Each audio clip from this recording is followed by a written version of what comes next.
2025 udah mau berakhir dan hidup kamu masih belum beres-beres juga. Kayaknya kamu bisa mulai deh dengan cara ini. Hai, aku Ulfa. Ini video pertama aku yang aku bikin di akhir tahun ini.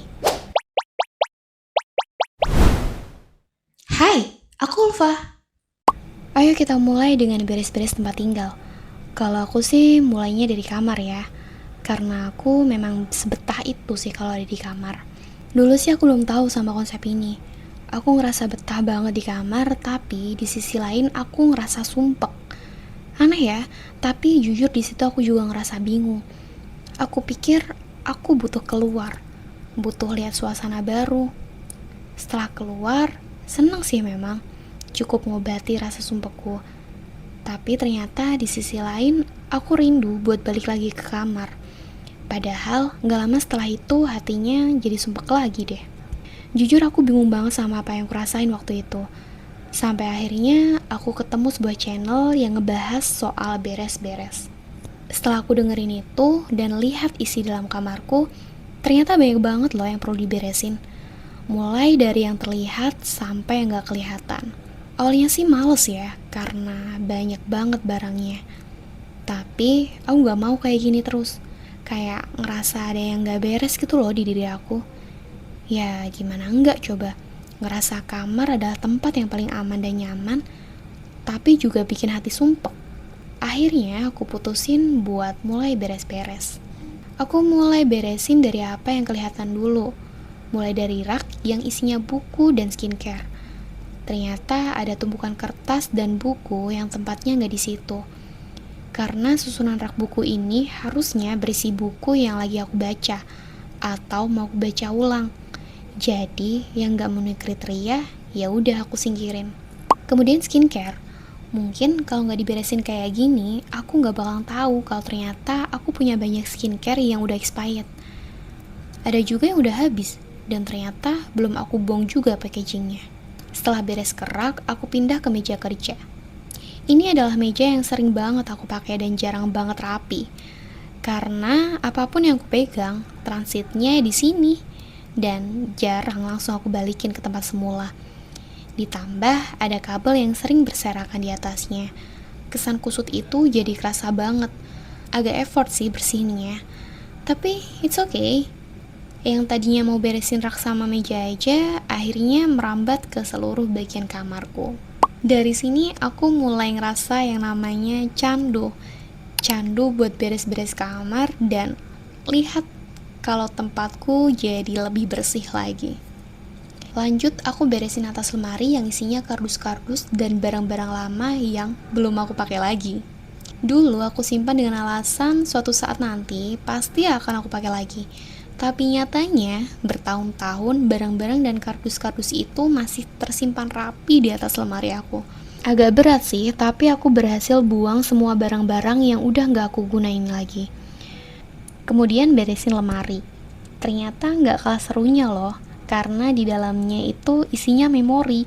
Ya semacam aku beli baju ini karena event ini, dan karena ada acara itu. Aku cuman pakai beberapa kali aja sih dan gak pernah aku pakai lagi. Akhirnya isi dalam lemariku ya jadi numpuk gini. Dari sini aku belajar merelakan kalau gak semua yang masih bagus dan layak itu masih bisa bermanfaat buat aku. Contohnya ya baju-baju ini. Mereka masih layak dan bagus, tapi gak pernah aku pakai lagi. Jadi gak ada manfaatnya juga kan. Akhirnya aku putusin buat donasiin. Biarlah dimanfaatkan sama orang-orang yang emang butuhin. Toh ngelepas barang yang udah nggak kepake itu sama aja ngurangin hisap kan. Dan yang terakhir aku beresin selaciku. Agak males sih karena isinya perintilan kecil-kecil. Tapi ternyata aku banyak nemuin harta karun. Ya macam uang berceceran. Sampai barang yang ternyata aku lupa aku punya barang itu. Harusnya kalau aku tahu, aku bisa manfaatin kan. Setelah aku beresin laciku, aku tata ulang lagi. Biar kalau aku cari barang bisa lebih mudah. Dari laci, aku baru sadar, ternyata belajar nata barang itu juga penting. Jadi gak asal masukin laci aja. Karena mumpung masih muat, Karena kalau cuma asalan aja, hasilnya ya aku bakalan balik kesusahan lagi kalau buat cari barang. Yang padahal letaknya hanya di kotak kecil yang seukuran laci. Finally, yang tadinya aku cuma mau beresin sebagian aja, nyatanya aku bisa beresin semuanya. Kamar aku dengan ukuran yang sama jadi terlihat lebih rapi dan lega. Sempet terbersit sih di pikiranku, kamar yang rapi dan bersih ini akan bertahan berapa lama ya? Sampai akhirnya aku sadar, kalau aku seneng dan nyaman sama suasana kayak gini, harusnya kalau aku mempertahankannya, aku harus konsisten dong buat ngejaga biar tetap rapi. Untuk terus menjaganya, aku mulai dengan hal kecil, yaitu ngembalin barang pada tempatnya, dan nge-cut off barang yang dirasa udah gak ada manfaatnya lagi buat aku. Aku yang tadinya sayang-sayang banget sama barang, sekarang udah mulai tega buat buang barang, karena emang udah gak ada manfaatnya lagi buat aku. Oh ya, ternyata perasaan sayang yang timbul buat nge-cut off barang yang udah gak berfungsi itu hanya ada di awal aja loh. Selebihnya, karena emang udah gak berfungsi, ya udah, gak ada perasaan apa-apa lagi. Bahkan perasaan kehilangan itu udah gak ada. Setelah aku beres-beres dan belajar untuk terus mempertahankan kerapian dan kelegaannya ini, rasanya hidupku jadi lebih mulai tertata. Aku jadi lebih produktif dan juga bisa lebih fokus. Aku gak nyangka aja kalau ternyata efeknya sepengaruh ini ke aku. By the way, buat mentelitiku ternyata juga lebih oke loh. Mungkin karena ada faktor-faktor lain juga. Tapi beres-beres ini juga ikut andil.